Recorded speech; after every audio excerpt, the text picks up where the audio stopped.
Bimbo, grup musik legendaris tanah air, era tahun 60-70-an. Bimbo merupakan nama sebuah grup musik berasal dari Bandung, Jawa Barat, Indonesia, yang berdiri sekitar tahun 1966. Personel Bimbo terdiri atas 3 bersaudara kakak beradik, yaitu Sam Bimbo, lahir tanggal 6 Mei tahun 1942, Acil Bimbo, lahir tanggal 20 Agustus tahun 1943, dan Jaka Bimbo, lahir tanggal 1 September tahun 1946. 3 bersaudara ini, dalam bermain musiknya dipengaruhi oleh Bee Gees, Everly Brothers, Cliff Richard, Tommy Steele, The Mills Brothers, dan Paul Anka. Dan dalam perkembangannya, ada penambahan personel yaitu adik perempuannya yang bernama Iin Parlina, yang lahir tanggal 1 November tahun 1952.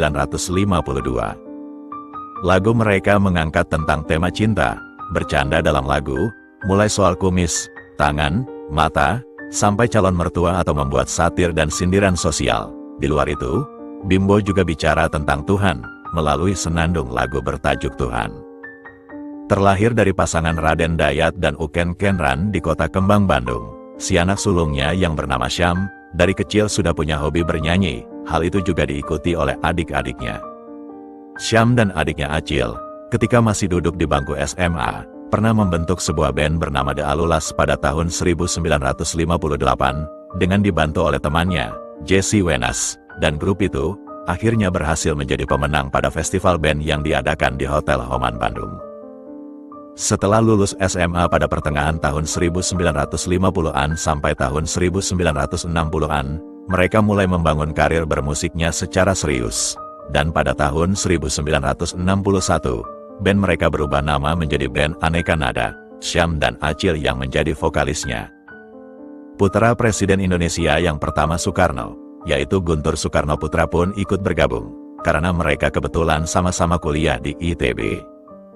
Personel grup musik Aneka Nada saat itu terdiri dari Syam, vokal, Acil, vokal, gitar melodi, Guntur, gitar melodi, Iwan, bass, Jesse Wenas, gitar pengiring dan penyanyi, Indradi alias Dodo, drummer, dan Mehmet Slamet, vokal.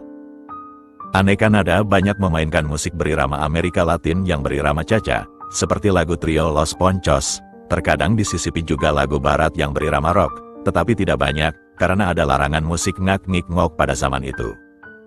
Band itu berhasil membuat rekaman pertamanya yang bertajuk Kampungku, dan direkam di Lokananta, Solo. Lagu tersebut kemudian diputar di RRI Bandung dan kota lainnya, yang akhirnya membuat mereka cukup dikenal. Dan sempat melakukan beberapa tur ke berbagai kota di Indonesia. Juga terjadi perubahan formasi personel pada band tersebut, dengan keluarnya Iwan pada bass dan digantikan oleh Acil.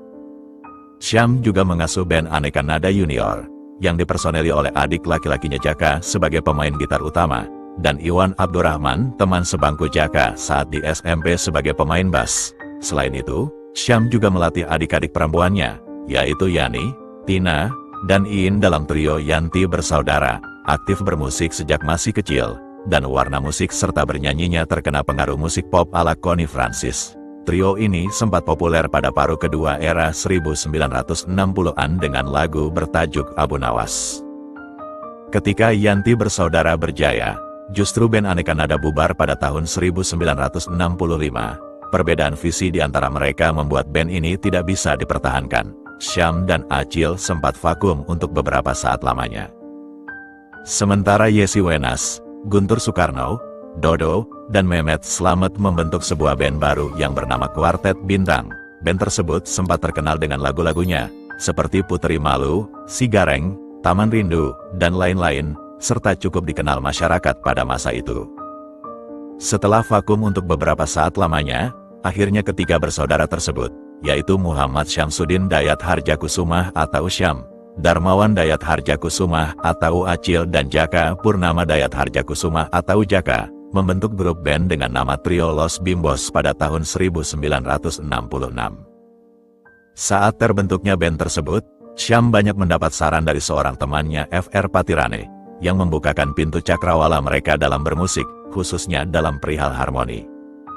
Nama Bimbo sendiri sebenarnya diberikan oleh Hamid Gruno, seorang sutradara TVRI kala itu, Berawal pada tahun 1966, ketika muncul di TVRI, band itu belum punya nama. Kemudian oleh Hamid Grono disuruhlah memakai saja nama Bimbo, yang artinya baguslah, dan sejak saat itulah, mereka menggunakan nama Trio Los Bimbos, sebuah nama yang berbau-bau Latin.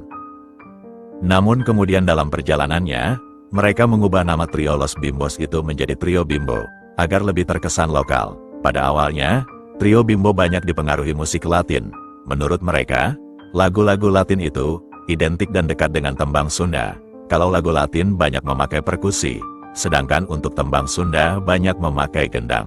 Kedekatannya juga pada nada-nada minor yang dominan.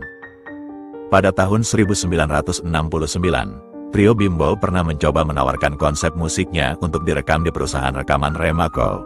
Namun demo musiknya ditolak mentah-mentah oleh Remaco. Alasannya, musik yang diusung Trio Bimbo merupakan musik pop dibalut nuansa Latin flamenco, dan agak kurang lazim di Indonesia. Meski mengecewakan, namun hal itu tidak mengendorkan semangat mereka untuk terus bermain musik sambil melanjutkan pendidikan formalnya.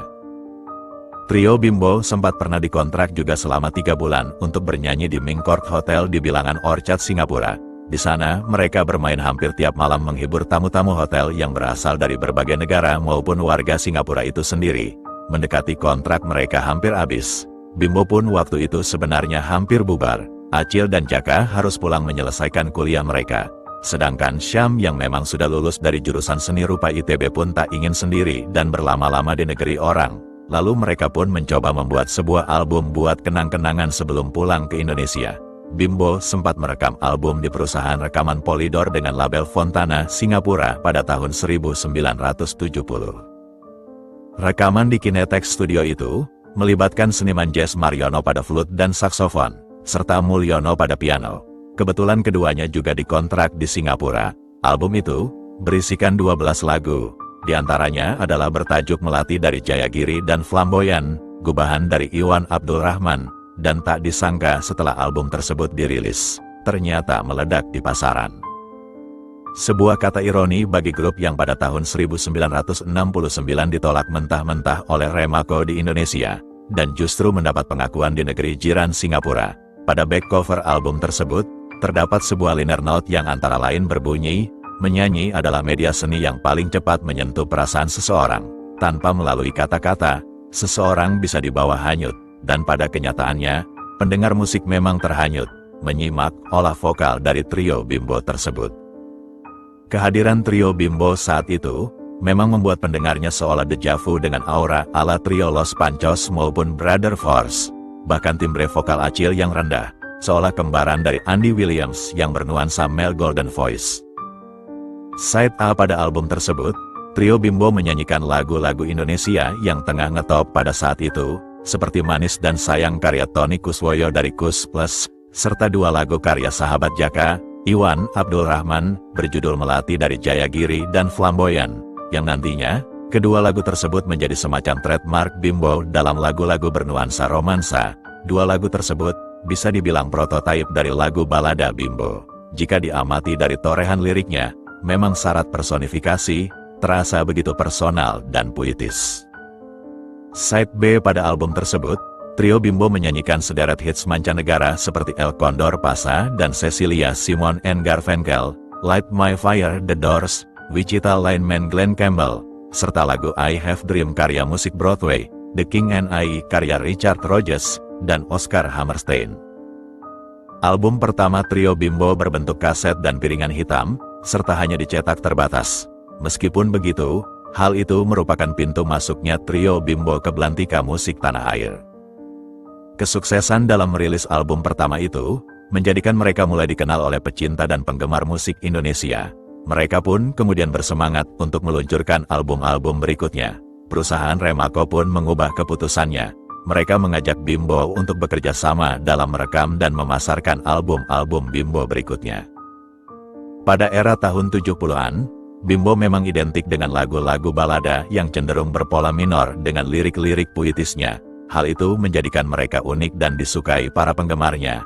Prinsip mereka adalah, pemusik ingin berkarya dengan bagus dan dapat diterima masyarakat, hingga meluncurlah beberapa album untuk memenuhi keinginan para pecintanya. yang seolah menantikan terbitnya album baru dari Bimbo. Hubungan kerjasama antara Bimbo dengan Remako berakhir pada tahun 1978. Setelah itu, mereka berpindah ke studio-studio rekaman lain yang telah menanti untuk bekerja sama dengan mereka. Pada pertengahan tahun 70-an, Bimbo mulai diperkuat oleh Iin Parlina, adik bungsu perempuannya. Iin sebelumnya tergabung dalam kelompok Yanti bersaudara bersama kedua kakak perempuannya, Yani dan Tina. Setelah Yani dan Tina menikah, grup itu pun bubar. Iin yang masih memiliki minat kuat untuk bernyanyi, kemudian diajak bergabung dalam Bimbo bersama ketiga abangnya sejak tahun 1971. Setelah bergabungnya Iin Parlina, trio Bimbo berubah nama menjadi Bimbo. Nama Bimbo pun kadang ditulis menjadi Bimbo dan Iin. Setelah bergabungnya Iin, Bimbo mulai menjamah lagu-lagu bertemakan keseharian, seperti Abang Becak, hingga lagu yang menggunakan nama anggota tubuh seperti kumis, tangan, hingga mata yang cenderung bernada humor. Memang kehadiran Iin tidak selalu terdapat dalam semua album. Oleh karena itulah, banyak kalangan menganggap hanya sebagai additional member saja dari grup Bimbo. Memasuki era tahun 80-an, Bimbo mulai bermusik dengan lagu-lagu bertemakan kritik sosial, seperti lagu bertajuk Antara Kabul dan Beirut atau Surat untuk Reagan dan Brezhnev. Namun, di sisi lain ciri khas sebagai kelompok religius pun mulai melekat erat pada diri mereka. Dan dari situlah, lagu-lagu religius yang dirilisnya mudah diterima oleh pasar musik tanah air. Berawal dari lagu yang bertajuk Tuhan karya Syam Bimbo, dan berlanjut dengan album Kasidah pada tahun 1974, serta Sajadah pada tahun 1977. Lagu-lagu tersebut menjadi lagu yang melegenda dan kerap dinyanyikan dalam momen-momen Hari Raya Islam, baik oleh Bimbo sendiri maupun oleh penyanyi dua lain, di televisi maupun radio. Dalam perjalanan bermusiknya, Bimbo juga banyak menjalin kolaborasi dengan sederet sastrawan, seperti Wing Karjo dan Taufik Ismail.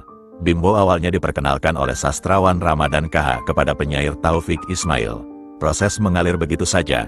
Penyair Taufik Ismail bersedia puisinya dilagukan Bimbo, seperti lagu yang bertajuk dengan puisi, Rindu Rasul, sampai Sajadah Panjang. Mereka memberi warna tersendiri pada khazanah musik pop negeri ini lewat lagu berlirik puitis dan bernuansa religius. Sebenarnya dalam membuat lagu-lagu bertemakan religi atau Islami, tanpa kerjasama dengan sastrawan atau ulama pun Bimbo bisa.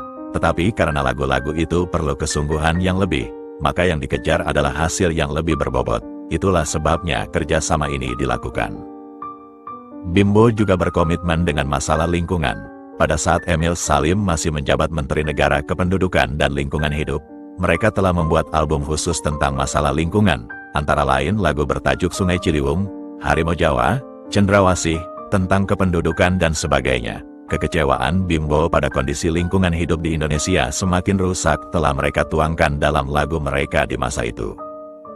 Sebagian lagu mereka juga ada yang bertemakan tajam dan mengkritik kondisi sosial politik tanah air, seperti lagu bertajuk Tante Sun.